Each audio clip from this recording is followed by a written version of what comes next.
하나님 말씀 봅니다. 오늘도 출애굽기 4장, 오늘은 18절에서 26절까지 말씀입니다. 모세가 그의 장인 이드로에게로 돌아가서 그에게 이르되, 내가 애굽에 있는 내 형제들에게로 돌아가서 그들이 아직 살아있는지 알아보려 하오니 나로 가게 하소서. 이드로가 모세에게, 평안히 가라. 여호와께서 미디안에서 모세에게 이르시되, 애굽으로 돌아가라. 내 목숨을 노리던 자가 다 죽었느니라. 모세가 그의 아내와 아들들을 나귀에 태우고 애굽으로 돌아가는데 모세가 하나님의 지팡이를 손에 잡았더라. 여호와께서 모세에게 이르시되, 내가 애굽으로 돌아가거든 내가 내 손에 준 이적을 바로 앞에서 다 행하라.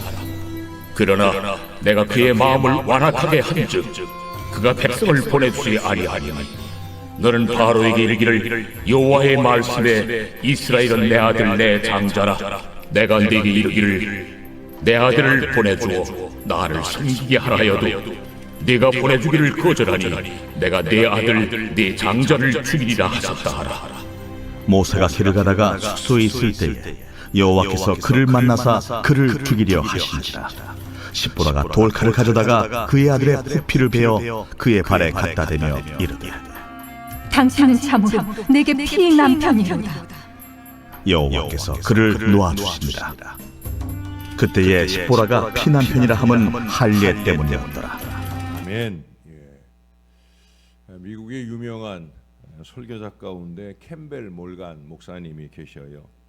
이분이 은퇴할 때 평생 설교 사역을 회고하며 이런 말씀을 하셨어요. 설교하기 힘든 회중은 설교를 안 듣는 사람들이 아니라 잘 듣는 것 같은데 신앙생활에 변화가 없는 회중이다 라는 말씀을 했어요. 저도 그렇다는 생각이 듭니다. 저도 이제 40여 년 설교 사역을 해왔는데 그런 생각이 늘 들어요. 오래전 제가 개척 소망을 품었던 이유 가운데 가장 으뜸된 이유가 바로 그거거든요. 기성교회 교인들에게 어느 정도 회의감을 좀 느꼈어요. 말씀에 대해 어떤 변화나 갱신의 반응이 찾아보기 어렵다는 거예요. 때로는 그 순간에 은혜를 받는 것 같은데 그 다음에 삶으로의 실천이 나타나지 않더라는 거예요. 늘 전에 하던 대로 살던 대로의 고정관념에서 벗어나지를 않아요. 헌신에 있어서도 마찬가지. 저는 하던 대로 별로 안 좋아하거든요. 그 시기와 상황에 맞춰서 새롭게 필요한 헌신의 모양들이 있는데 그렇게 안 하려고 해요. 물론 어떤 부분은 전에 하던 대로만 해줘도 너무 고마운 일이긴 하지만 그래도 이전에 잘못된 신앙관을 좀 깨부수고 새로운 신앙으로의 실천적 전환을 이루지 못하는 그 안진뱅이 신앙의 모습을 보면서 그러면서 개척을 통해 좀 새롭게 해보자 하는 그런 마음이었어요. 그러나 참 어려운 일이더라고요. 이게 새롭게 처음 교회를 나오는, 그러니까 처음 제가 섬기는 교회에서 처음 예수를 믿는 사람들은 그래도 긍정적인 모습들이 많이 있어요. 제가 전에 섬기던 교회는 주로 이제 젊은 사람들이 많이 사는 지역이라 젊은 교인들이, 여교인들이 먼저 나오다가 남편이 아내의 전도를 받아서 처음 교회를 나오게 되고 그래서 저한테 세례를 받고 또 처음 헌신들을 시작하는 그런 젊은 아빠들이 많았어요. 그분들은 정말 놀라운 신앙의 모습들로 늘 목사가 감동하고 그런 은혜로운 목회를 했던 그런 적이 있어요. 근데 다른 교회 다니던 그 세교인들도 역시 그 고정관념에 사로잡혀 있더라는 거예요. 전에 교회에서 하던 대로 하려고 고집스럽게 하는 분들이 많이 있어요. 예수님이 하신 으뜸 말씀 가운데 하나가 뭐예요? 새술은 새 부대에 담아야 된다는데 그 이전에 잘못된 습관들을 또 사고 방식들을 과감히 버리고 새로운 말씀의 요청대로 새로운 환경의 요청대로 바르게 제대로 잘 살아보려는 겸손히 열린 마음이 새로 준비된 마음이 없다는 거예요. 그래가지고는 희망이 없는 거죠. 제가 새해 들면서 예배 설교 때 새롭게 강조하는 게 뭐예요? 아멘이잖아요. 아멘. 뭐 별로 어려운 일도 아니고 또 은혜를 받으면 당연하게 그 은혜 받은 말씀에 대해 회개나 또는 감동의 결단이 필요한 바로 그 아멘. 그것도 얼마나 어려워요. 내가 주보를 가지고 흔들어야만 간신히 마지못해 나오잖아요. 이게 참 어려운 거예요. 앞서도 본 대로 이제 모세는 어제와 다른 모세로 살아가야 되잖아요. 그렇죠? 여기 20절에서 우리가 확인해 봤었죠. 이제 하나님의 지팡이를 잡았다고. 또 21절에서는 그 손에 하나님께서 주신 이적을 바로 앞에 행하기만 하면 된다고. 달라진 손이 달라진 지팡이를 달라진 손에 달라진 지팡이를 쥐었다고 하면 이제 달라진 삶으로 사명을 향해 달려 나가야 되는 거예요. 먼저는 자기 자신 그리고 좀 더 나아가 자기 가정의 변화를 이루고 나아가 민족을 구원하는 실천적 사역의 자리로 나가야 되는 거예요. 근데 출발부터 좀 삐끗합니다. 여기 24절 이하를 보면 모세가 차마 자기 아들에게 이스라엘의 백성된 표시요 또 신앙 고백이라고 할 수 있는 그 할례를 행하지 않는 걸 우리 하나님께서 기쁘게 여기질 않으셔요. 할례가 육체의 아픔을 더하는 작업이라 아내나 아들들이 이해하거나 받아들이지 않을 그런 우려 때문에 아마 선뜻 시행하기가 주저되었던 것 같아요. 우리가 먼저 행할 수 있어야 되는데 나도 힘들다 생각하니까 우리까지 나아가기가 힘이 든 거죠. 그러나 우리가 잊지 말아야 되는 것은 하나님의 부르심은 개인을 부르심이 아니라 가정을 부르심이에요. 가정만 부르시는 게 아니라 교회를 부르심이에요. 이것을 우리가 잊지 말아야 되는 거예요. 근데 이방인 아내 시보라가 여기 25절에 보면은 약간은 화가 난 듯이 마지못해 그 아들에게 할례를 행하고 난 뒤에 그 남편에게 뭐라고 그래요? 당신은 참으로 내게 피남편이로다 라는 이 독서를 내뱉는 것으로 볼 때 아마 그 아내가 많이 반대했던 듯 보여집니다. 뭐 그럴 수 있지 않겠어요? 시보라는 안 믿었었던 사람이니까 충분히 그럴 수 있다고 생각이 들어요. 중요한 건 이제 하나님의 새로운 지도자로 세움받은 모세죠. 지도자인 모세가 작은 일이지만 그 가정에서 먼저 하나님의 뜻을 삶으로 이루고 실천하지 못함에 대해 우리 하나님께서 몹시 진노하고 계시다라는 걸 우리가 알아야 됩니다. 이스라엘을 구원하지 못하는 상황을 감수하면서라도 여기 24절에 보니까 모세를 죽이려고까지 하시는 걸 봅니다. 이제 출애굽의 시작도 아직 안 했는데 영적인 지도자 모세를 향해 하나님의 진노가 쏟아질 뻔했어요. 지도자에게 하나님은 더욱더 냉정하고 가혹하셔요. 지도자가 삐끗 잘못 가면 공동체 전체가 잘못 갈 수 있으니까 평신도에게는 이해되어지고 용납되어지는 것도 지도자에게는 분명히 그 책임을 물으시고 징계하시려고 하는 걸 보게 됩니다. 그래서 목회가 어려운 거죠. 늘 두렵고 떨리는 마음으로 그렇게 하나님 앞에 설 수밖에 없는 거예요. 어떻든 지도자이건 평신도이건 말씀을 받았으면 명령과 권면을 들었으면 사명을 받았으면 그러면 지체하지 말고 실천해야 되는 거예요. 지체하고 미루어서는 안 되는 거예요.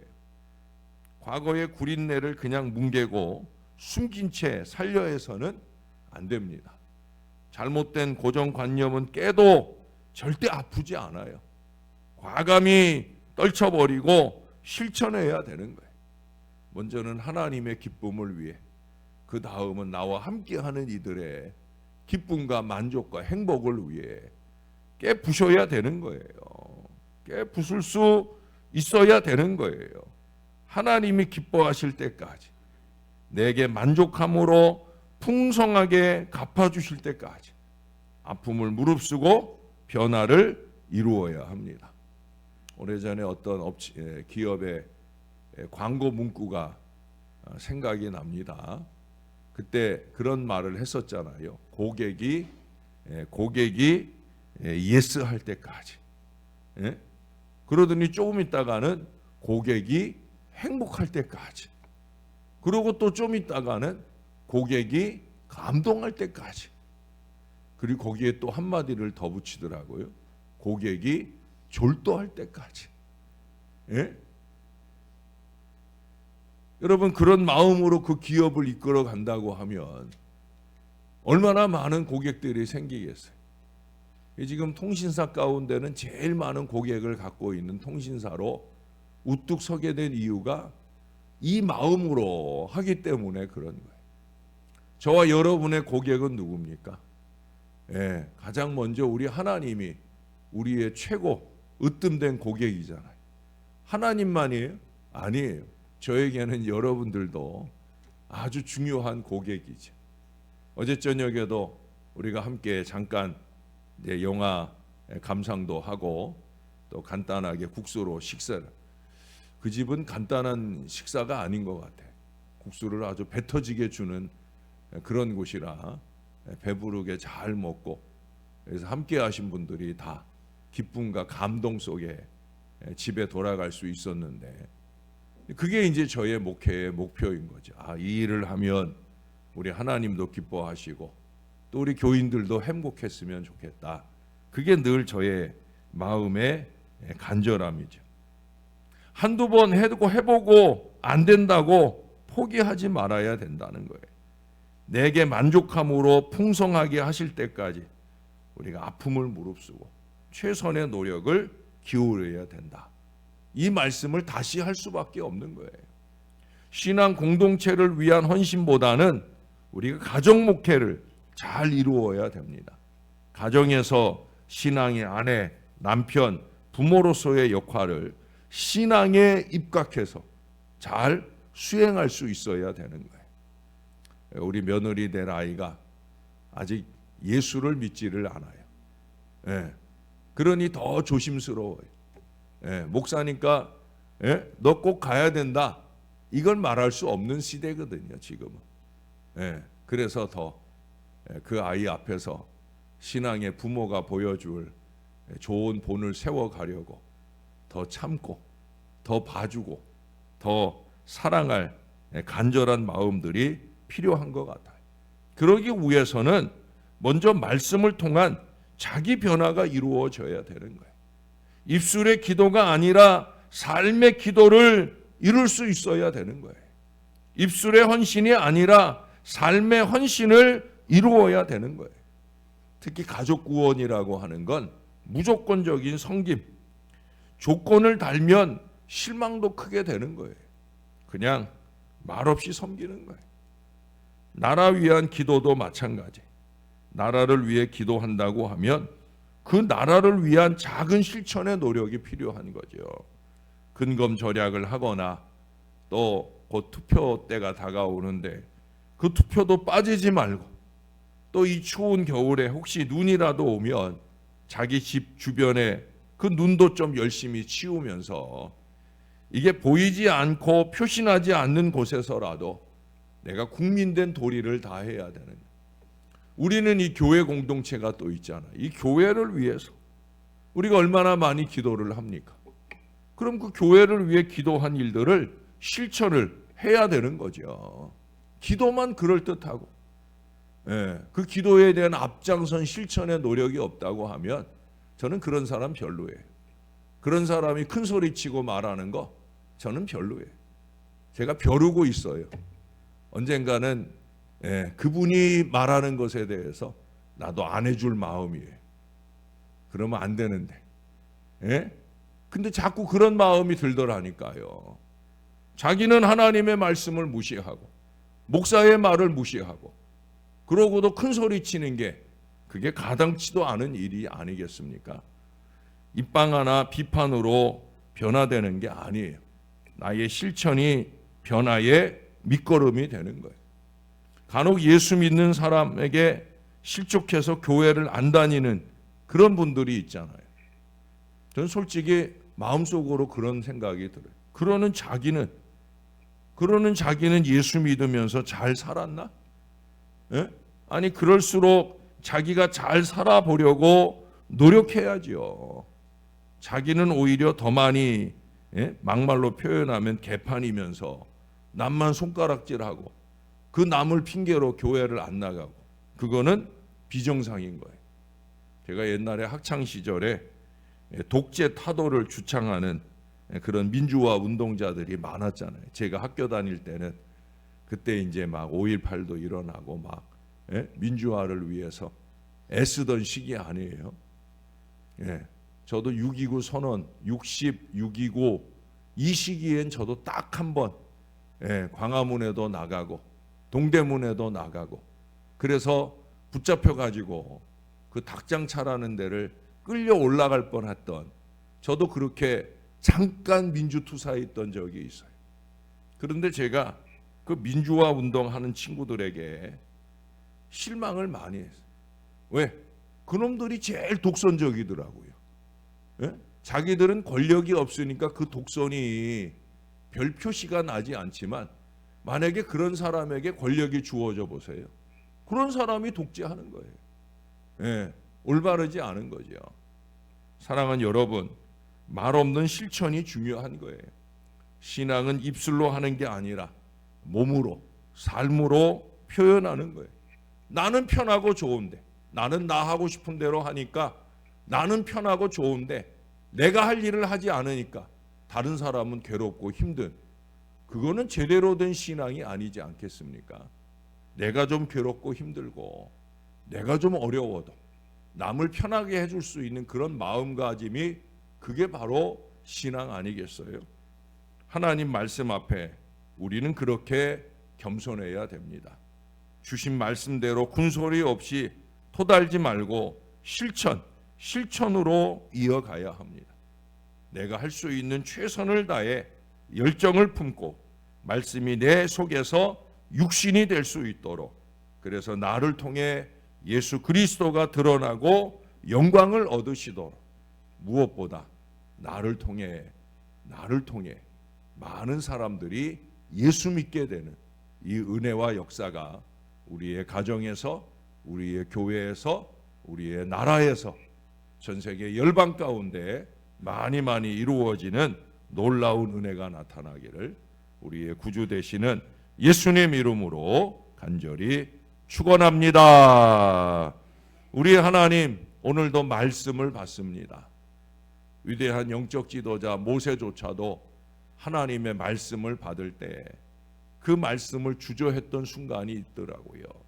우리 하나님, 자기가 하려고 하면은 할 수 있었던 일인데 그걸 가족과 함께 하려고 하니 어려웠던 순간을 만난 것 같습니다. 하나님, 우리도 그럴 때가 많습니다. 나 혼자 하자고 하면 열심히 잘 할 수 있을 것 같은데 가족이 함께 해야 하고 교회가 함께 해야 하니까 어렵고 힘든 순간을 만날 때가 얼마나 많은지요. 하나님, 우리를 붙들어 주시옵소서. 먼저는 내 자신 안에 받은 바 말씀대로 실천할 간절한 마음의 노력들이 있게 하여 주옵소서. 필요한 입술을 열게 하시고 필요한 삶의 실천을 이루어갈 수 있도록 은혜를 베풀어 주옵소서. 우리는 은혜 받을 줄 압니다. 은혜 받아본 사람이 은혜를 실천하는 역사를 이룰 수 있지 않겠습니까? 하나님 아버지 은혜 받는 주의 백성들답게 아름답게 살아가는 저희 모두가 되게 하여 주옵소서. 말씀 받은 사람답게 그 말씀을 삶으로 실천해내는 믿음의 사람들이 되어서 우리의 으뜸 고객이 되시는 우리 하나님을 감동시켜 드리고 그 하나님만 아니라 함께하는 가족이나 교우들에게 감동과 기쁨을 주는 이 믿음의 삶을 아름답게 살아가게 도와 주시옵소서. 내가 조금 더 희생하고 내가 조금 더 노력하면 얼마든지 이룰 수 있는 일인 것을 기억하게 도와주시고 이렇게 하면 하나님 좋아하시겠지. 이렇게 하면 내 아내나 남편이 좋아하겠지. 이렇게 하면 우리 교우들이 행복하겠지. 하나님 이런 마음으로 조금씩 더 노력해가는 하나님의 사람들 꼭 되게 도와 주시옵소서. 이 주간에도 어떤 아이는 해외로 선교 여행을 가고 어떤 아이는 또 수술대 위에서 수술을 받아야 되기도 하는 안타까운 일도 있습니다. 주님이 도와주실 줄 믿습니다. 우리 자식들입니다. 우리가 무릎 꿇고 기도하는 우리 자식들입니다. 꼭 붙들어 주시고 우리 아이들의 미래가 형통과 치유와 은혜의 미래가 꼭 될 수 있도록 그 아이들의 배후에서 우리의 무릎은 더욱더 견고한 낙타의 무릎이 될 수 있도록 은혜를 베풀어 주시옵소서. 감사합니다. 예수님 이름으로 기도합니다. 아멘.